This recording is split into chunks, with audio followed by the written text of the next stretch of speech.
Second last chapter superposition of waves, chapter 6 marks का weightage है इसके तो मोस्टली सारे स्टैंडर्ड क्वेश्चंस ये है, you might have very few unexpected questions, but some things that I feel that you may have skip studying और जो similar derivations में तुम you all create a confusion, let us clear all of that, revise this, go through the video.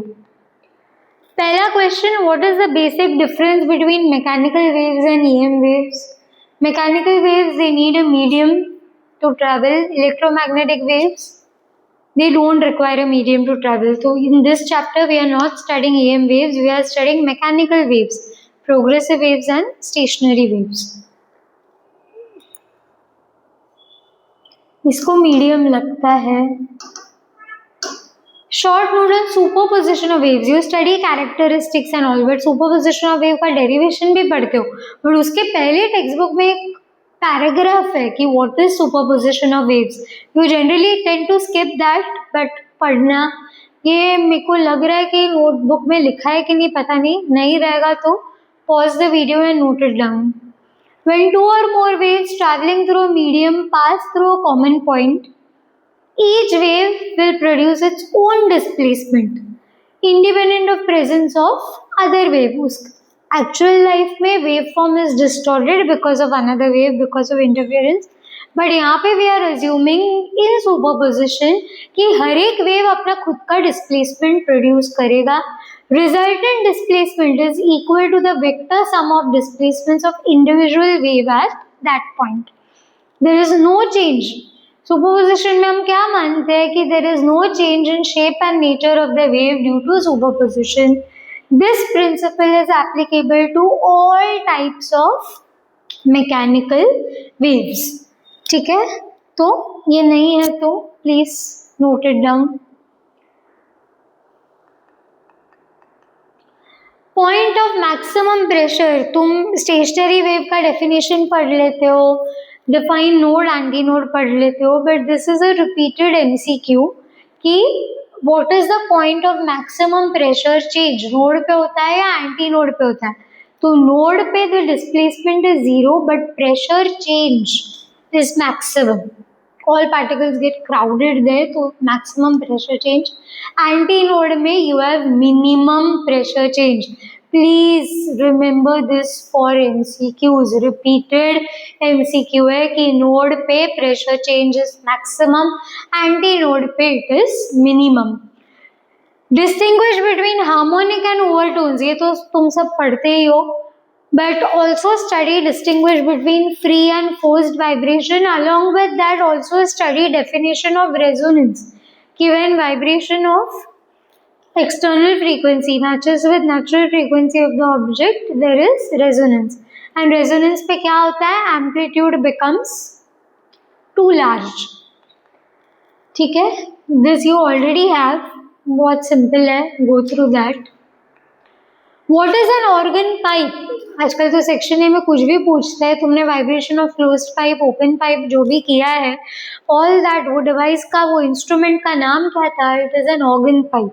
So if they ask what is an organ pipe, what you will say, it is a device in which air column is vibrated to produce sound wave of desired frequency. It is a pipe which has an air column and you cause vibration of air column particles to produce sound. It is there in your textbook. This definition is clearly given in your textbook. Formula for end correction. Formula for end correction में बहुत लोग you end up writing कि L is L plus E और L is L plus 2E. ये end correction का formula नहीं है, ये किसका formula है? This is length of air column कि correction के बाद कितना length of air column is vibrating, वो end correction मतलब they are asking you the formula of E. E का formula क्या है? It is 0.3 times diameter of the pipe. And define end correction, it is the distance between open end and the position of antinode. Antinode याद है ना, जहाँ pipe खत्म होता है उससे थोड़ा आगे बनता है, because there air is free to move, it does not know कि यहाँ पे पाइप खत्म हो गया. प्रैक्टिकल डिटर्मिनेशन, ई का फॉर्मूला वो मैंने यहाँ पे नहीं दिया, go through that. Practical determination जहाँ पे 2 पाइप लेके हमने किया था उसका भी फॉर्मूला डाल के रखना। State laws of vibrating string. Laws of vibrating string कोई भी लॉज हो, चाहे स्ट्रिंग का होने दो, सिंपल पेंडुलम का होने दो या तो कोनिकल पेंडुलम का होने दो। You have all these 3 laws. Law लिखते time always always first give the formula जिसका तुम लॉज लिख रहे हो, you won't go wrong and it creates a good impression. The formula for vibrating string fundamental frequency is 1 by 12 root of t upon m dash, where t क्या है? T is tension in the string, length of the string and linear density. ये 3 law तो तुम लिखते ही हो, but ये m dash में और लॉ है, it is mass upon length. Mass is density into volume of the string, where volume is pi r square l, l l cancel हो जाएगा। तो यहाँ पे you have 2 more factors. If you are saying n is inversely proportional to linear density, it is inversely proportional to root of rho r square. तो तीनों laws के बाद तुमको चौथा लॉ ऐड करना है कि it is inversely proportional to root of density of the wire and it is inversely proportional to radius of the wire. r square r बाहर आ जाएगा। तो लॉज ऑफ वाइब्रेटिंग स्ट्रिंग में there are 5. For simple pendulum, conical pendulum there are 4. यहाँ पे you have 5, ठीक है। तो linear density के अंदर जो डेंसिटी और रेडियस है उसको भी जरूर लिखना। टेंशन का unit please remember it should be in newton, don't substitute the value in KG. तुम केजी अगर दिया है कुछ, wire is loaded with 6 kg, you consider this to be density. I don't know why it is not m dash. इसमें tension का value दिया है, tension is 60 Newton. Many people have considered kg as m dash in this formula in prelim 3. So please note, m dash का unit होता है kg पर metre. Mass upon length दिखा तो लीनियर डेंसिटी है, सिर्फ मास है तो उसको 10 से मल्टीप्लाई करके टेंशन में डालो। Objective of sonometer, what is the main, वो पेपर उड़ाना नहीं है, याद है ना। What is the main purpose of sonometer? It is to verify laws of vibrating string. Beats के जो छोटे छोटे डेफिनेशंस है, you study definition of beat कि when two waves are traveling in the same direction but slightly different frequency. उसके बाद भी काफ़ी सारे छोटे definitions है कि waxing क्या है। It is maximum intensity during production of beats. Waning is minimum intensity. One beat is one waxing and waning together. Number of beats heard per second is beat frequency. Time interval between two successive waxing or waning is beat period. ठीक है, तो ये सारे छोटे छोटे definitions पढ़ना। If they ask you give the formula for beat frequency, formula for beat frequency is n1 minus n2. If they ask you give the formula to calculate period of beats, it is reciprocal of beat frequency 1 upon n1 minus n2. Again, similarly, you all study distinguish between progressive wave and stationary wave. वो बहुत बार पढ़ चुके हो, बहुत बार exam में लिख भी चुके हो, but do not overlook this. Also study distinguish between beats and stationary waves. It is written, it is there with you, दोनों का डेफिनेशन। स्टेशनरी वेव में फ्रीक्वेंसी सेम रहता है, यहाँ पे अलग रहता है, यहाँ एम्पलीट्यूड चेंज होता है, नोड्स एंटी नोड्स बनते हैं, यहाँ वैक्सिंग और वेनिंग होता है, शेप दोनों के वेव का टोटली अलग है। एनर्जी इज नॉट ट्रांसफर्ड, यहाँ energy is transferred, that is a stationary wave. Beats is a progressive wave. यहाँ velocity of stationary wave is taken as 0, velocity of beats is nothing but velocity of sound wave. Resultant frequency of the wave is same, यहाँ पे resultant frequency is average of both the waves. हाँ, ये वाला point ना तुम लिखो ही मत, तुम डिफरेंस लिख कर आओगे। n जो है it is n1 plus n2 by 2, derivation में इसके जगह we write it as n। For human ear to ear beats, the frequency difference between the two sound waves should be 6 to 7 hertz. This is there in your textbook. कि for us to hear beats the frequency difference should be very less. It should be less than 6 to 7 hertz. थोड़ा frequency difference बढ़ा तो भी उसको beats ही माना जाएगा. Numericals and all higher beats पे पूछे जाते हैं बट हम सुन नहीं सकते. हम मतलब we humans can not hear. तो ह्यूमन ईयर का range is 6 to 7 hertz for us to detect that there is a difference in sound waves. Reflection of waves अभी भी MCQs you still go wrong. एक ही चीज याद रखने को बोला है कि ट्रांसवर्स वेव का जब भी transverse wave it goes to a denser medium. अगर ट्रांसवर्स वेव दीवार को जाके टकराता है तो यहाँ चेंज होता है. इतना ही याद रखने को बोला है. क्यों दीवार को पुश करते हो, क्रेस्ट अगर पुश कर रहा है equal and opposite reaction crest बन जाता है. ट्रफ ट्रांसवर्स वेव में कंप्रेशन रेरिफैक्शन नहीं होता है. Crest will become trough, trough will become crest. This is the only thing you have to remember. इसको हम उल्टा कैसे करते हैं, ट्रांसवर्स वेव ही पकड़ना है. अभी कहाँ से कहाँ जाएगा, it will go from denser to rarer. Denser to rarer जाते टाइम अभी चेंज नहीं होगा, इसको उल्टा करना है. यहाँ चेंज हो रहा था, crest will remain crest, trough will remain trough. Transverse का अभी लॉन्जिट्यूडनल वेव करना है. लॉन्जिट्यूडनल वेव करना है, पहला ही कंडीशन रखो रेरर टू डेंसर. ट्रांसवर्स में चेंज हो जाता है, इसको वापस उल्टा करना है. यहाँ पे compression will remain compression, rarefaction will remain rarefactions. Longitudinal wave last case if it is going from denser to rarer medium, इसका उल्टा करना है. यहाँ पे चेंज होगा, compression will become rarefaction, rarefaction will become compression. तो ये पहला केस, इसको बस याद रखो, बाकी सब उल्टा करना है.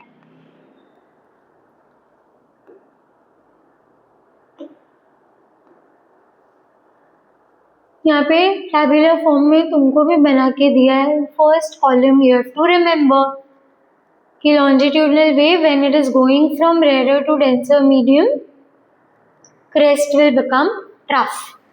And properties which change or remain same. Reflection में कौन से properties of the wave same रहता है, ट्रांसमिशन में कौन सा चेंज होता है. ये सेम एमसीक्यू तुम्हारा चैप्टर 7 वेव ऑप्टिक्स लाइट के लिए भी वैलिड है because light is also a wave. Correct. These two tables you should go through very carefully. Frequency तुमको लगता है चेंज होता है but it depends on the object, it has no relevance with the medium. ठीक है, तो ये same होता है. फाइन, अच्छे से make note down of this. Last thing जो तुम सारे कॉम्पोजिशन के क्वेश्चंस में अलग ही खिचड़ी बना देते हो, the similar derivations where you have to apply principle of superposition of wave. Last three derivations are part of chapter 6 and the first derivation comes under oscillation. Composition of two SHM. यहाँ पे तो waves दिखाई देगा, stationary wave, beat is also a wave. Composition of two SHMs, इसमें x और y दोनों नहीं आएगा. पहले के लिए we take x1 to be a1 sin omega t plus phi1. इसमें तुमको sin a plus b का फॉर्मूला लगाना है बराबर, and then you have to add x2. यहाँ पे तुम लेते हो a2 sin omega t plus phi2, again expanded, then x is equal to x1 plus x2. Then you have to find out r and delta. Special cases अगर पूछा है तो ही करना है फॉर r. ठीक है, तो यहाँ पे you are taking two SHMs with same frequency but different amplitude and different phase angle. वही तुम्हारा कहानी भी बनता है. सुपरपोजिशन ऑफ वेव्स के लिए तुम y1 और y2 लोगे. You are assuming that the progressive wave travels along positive x direction. यहाँ पे तुम फेस नहीं पकड़ते हो, यहाँ पे फर्स्ट फेस एंगल तुम 0 ले रहे हो and y2 is a2 sin omega t plus theta, वहाँ पे आर और डेल्टा लिया था, यहाँ पे भी तुम ऐड करोगे. Here also you are suppose to use sine a plus b का expansion and principle of superposition states that y is equal to y1 plus y2. यहाँ पे रिजल्टेंट थीटा ढूंढने की गरज नहीं है, you are suppose to find resultant a. And इसमें intensity का भी फॉर्मूला पता रहना चाहिए. Intensity is nothing but square of amplitude of the wave. तो here you also have I max and I min, दो स्पेशल केसेस पूछा तो ही करना है. यहाँ पे you don't find out the resultant phase angle, it remains the same. No it is not same.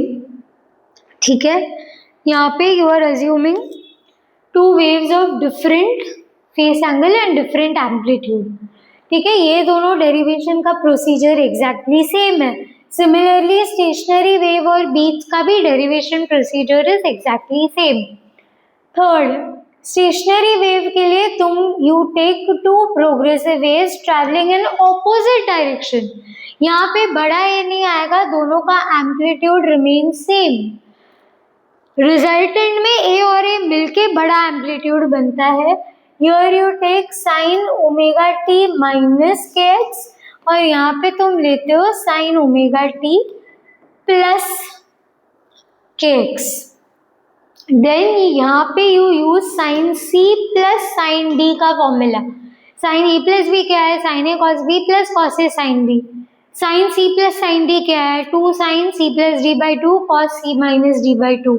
You find out बड़ा A which you get as 2A cos 2 pi x by lambda. cos वाला term amplitude में जाता है. Then you find out conditions for node and antinode. Distance between nodes and antinode you get lambda by 2 and between node and antinode you get lambda by 4. Pi by 2 pi by 4 नहीं है, it is lambda. Distance between nodes and antinodes is given in terms of wavelength and not pi. ठीक है, and last is your beats. beats में तुम x का term पकड़ते ही नहीं हो, you take x as 0. You have y as sin 2 pi n1 t